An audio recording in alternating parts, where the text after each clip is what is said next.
Hi everyone, my name is Danny from Danny's Book Corner, and today, as you can tell by the title of this video, I'm coming back at you with another bullet journal plan with me video.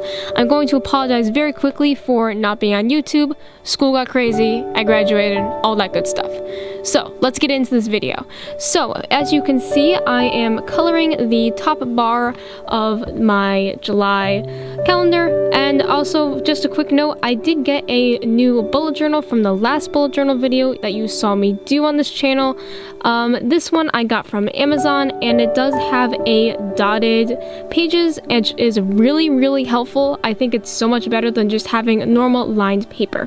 Now, as you can see what I'm doing right here now, I'm coloring in some important dates from like Independence Day and like a couple of my friends' birthdays and just general events that are going to be happening throughout the month of July.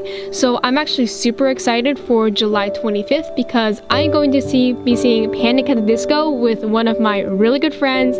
I am so excited to see them in concert because I don't really go to a bunch of concerts, and they're pretty much my favorite band right now. They just released a new album. It's pretty amazing. You should go check it out. And you can see that I already did my cover page for July, which is a cute little beach thing. And now I already did my YouTube page, which I just write down a bunch of my ideas for videos.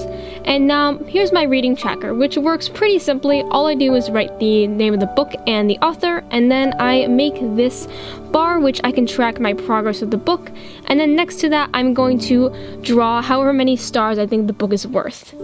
Now here I have my habit tracker, which again I've already drawn because it was going to take a while for me to draw it on camera, so I already did it, and I'm just erasing my pencil lines.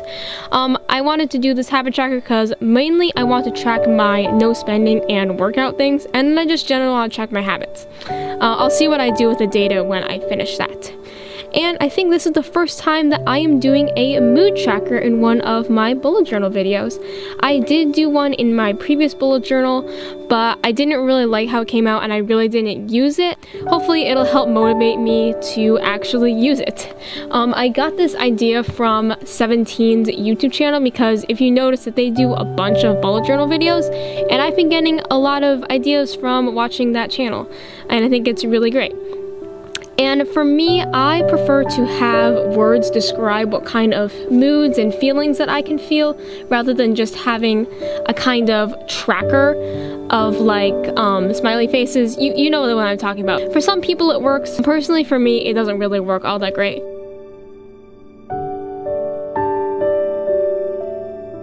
And here I am erasing all my pencil lines again.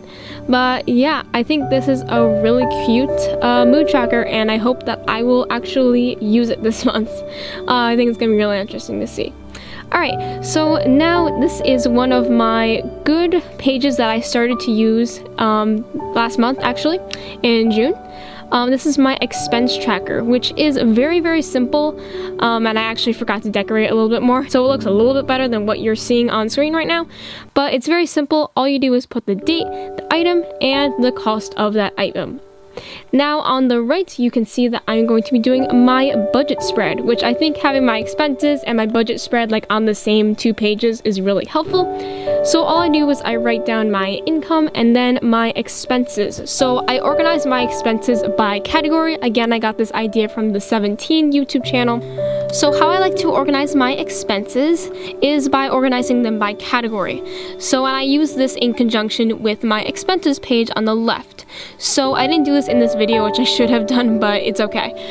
So say for example, I color eating out pink. If I spend money at something that is eating, like Wendy's for example, I would color that in pink, so it's just easier for me to tally up how much I spend on eating out at the end of the month. And then at the bottom here, I just put my income and then I'll subtract my expenses to figure out my savings for the month. Now, something I started doing in the month of June is using just a daily spread and not making a weekly spread. But what I figured out was really helpful is to make a weekly overview so that I could see what was happening throughout the week without having to flip through every single daily spread that I had going on. So it was just much easier to look at a glance and see what days that I have work and whatnot. And then for my daily spreads, on the left you can see me drawing a timetable. I originally think I got this idea from Amanda Rachel Lee, but I think it's a super helpful thing, especially for me going into college next year, to organize how I will spend my time during the day. So I think it's like an important skill for me to kind of get down right now during the summer, even though I want to be like sleeping until like 10 o'clock at least. This will keep me motivated to actually do things. So then you see I'm drawing a box, just a really simple black box. This is where I write all my tasks and any notes I have to write to myself throughout the day. And here I'm just drawing a simple green drop shadow just to add a little bit more interest to a plain black box. So that is it for my July plan with me, guys. I hope you guys really enjoyed this video. Leave me any feedback you have down below. Give this video a like if you liked it. Stick around by subscribing if you want to see any more content from me. And I guess I'll just see you guys all later. Bye!